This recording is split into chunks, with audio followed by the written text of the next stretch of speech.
While LEGO sets are known for their creativity and attention to detail, there have certainly been some worse-looking creations. Aren't you curious? Let's dive into it.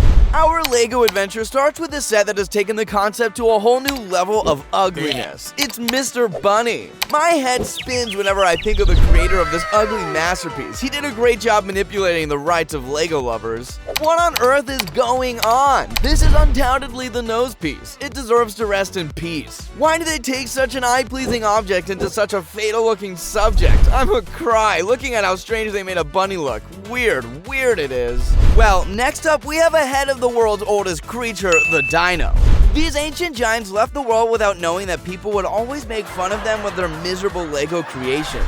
And here it is in all its glory, the LEGO Dino Head Attack set, or as we like to call it, the Jurassic Joke. No offense, but this head of a dino looks like a cross between a mutant iguana and an alien from a flop sci-fi movie. Whoever tried this first must have a bit of a wild imagination issue. The fun fact about them, they look pretty scary with and without the teeth. Take a closer look and let us know if you're going to sleep well tonight after encountering this head turner. What did my poor eyes do to deserve such an ugly LEGO creation in the Fabuland universe, the Fabuland Band?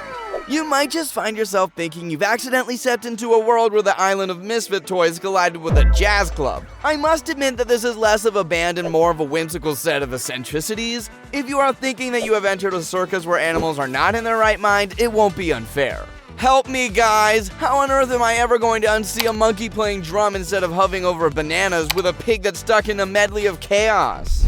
Next up, we have the story of a LEGO Galador that nearly bankrupted the company. Based on the kids show, the LEGO kit of Galadors came up with awkward features. Talking of this, we must be wondering how awkward a toy can get, right?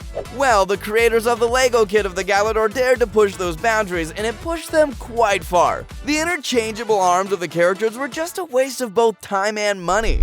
Oh my, these constantly falling off appendages left both game lovers and LEGO lovers equally frustrated and, I dare say, out of pocket.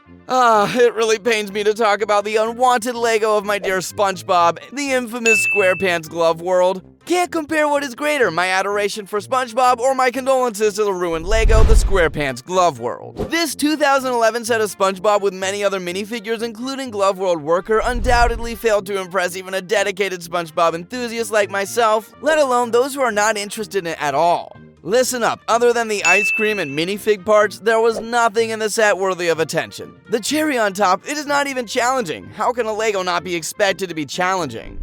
And how can we forget the sets of Click-Its? It had to be a delightful experience. However, what unfolded was a rather unexpected twist. It wouldn't be considered typical to say that Click-It sets were akin to the oldest horror movies featuring characters more vexing than any witch you've ever encountered. Now picture this. The set only existed for 3 years until 2006. The set had such a short-lived existence. The unwanted sets of Click-Its departed as soon as they arrived. Undoubtedly, the theme boasted a lively array of colors and an assortment of whimsical pieces, but instead of the expected charm and creativity, what we got was stepping into a classic horror film. Next up in the line is a rather controversial set of LEGO history, LEGO Bionicle Toa Hortica.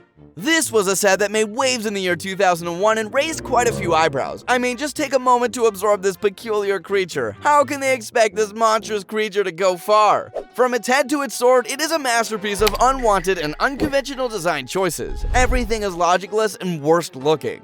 Don't know about you, but I'm left scratching my head, utterly confounded. Can't understand the concept behind its creation. Please enlighten me if you are familiar with the creator's mind. For a trip down to the 90s, we have a jewelry-themed LEGO parallel to Belleville. Yes, it is about another girl-themed LEGO, Scala. Now, let's set the stage here. Who doesn't know how much girls adore Barbies all around the globe? LEGO thought to rule the minds of such Barbie-loving kiddos, but guess what? They failed the project miserably.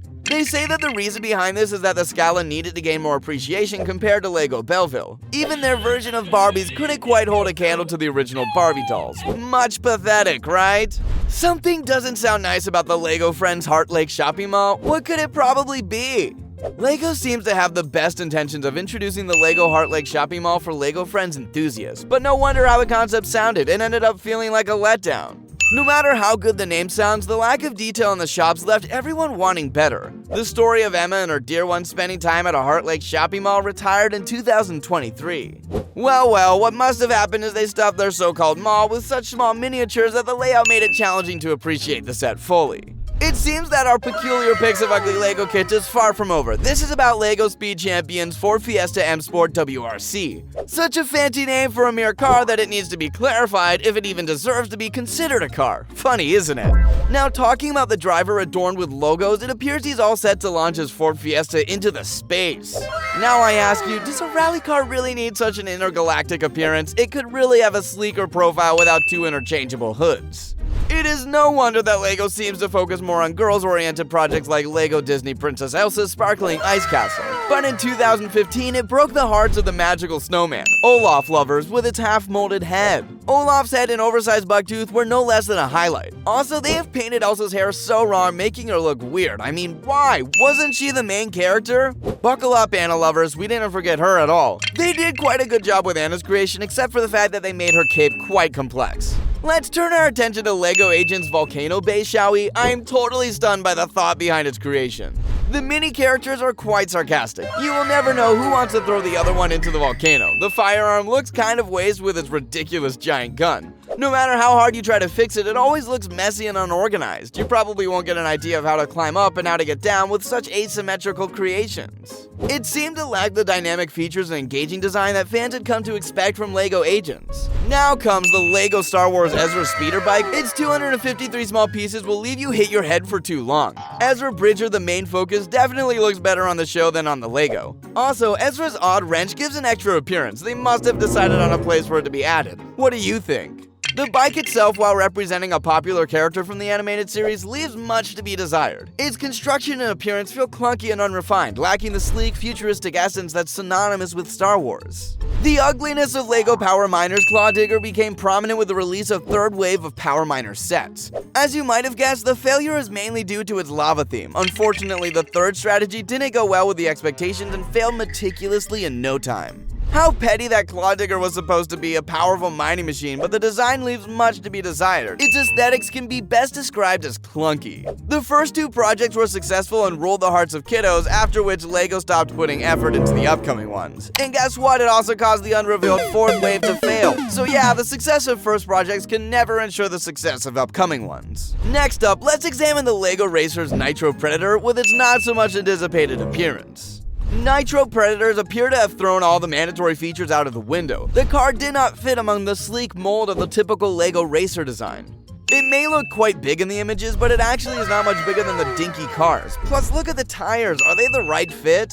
It seems more like a blend of a tractor and a car. The one riding the Nitro Predator is actually less visible than the tires all the way. And now our final entry is the LEGO Jackstone Red Flash Station, which in my opinion is the worst of all. Okay, now it looks like they have stopped putting in effort. I mean, take a good and long look at this particular LEGO creation. From its design to its color scheme, it appears to have missed the mark by a considerable margin. The hilarious thing about the concept is that the car looks quite gigantic in front of the station. So there you have it, guys. Thanks for watching, and make sure to hit that subscribe button for more LEGO content.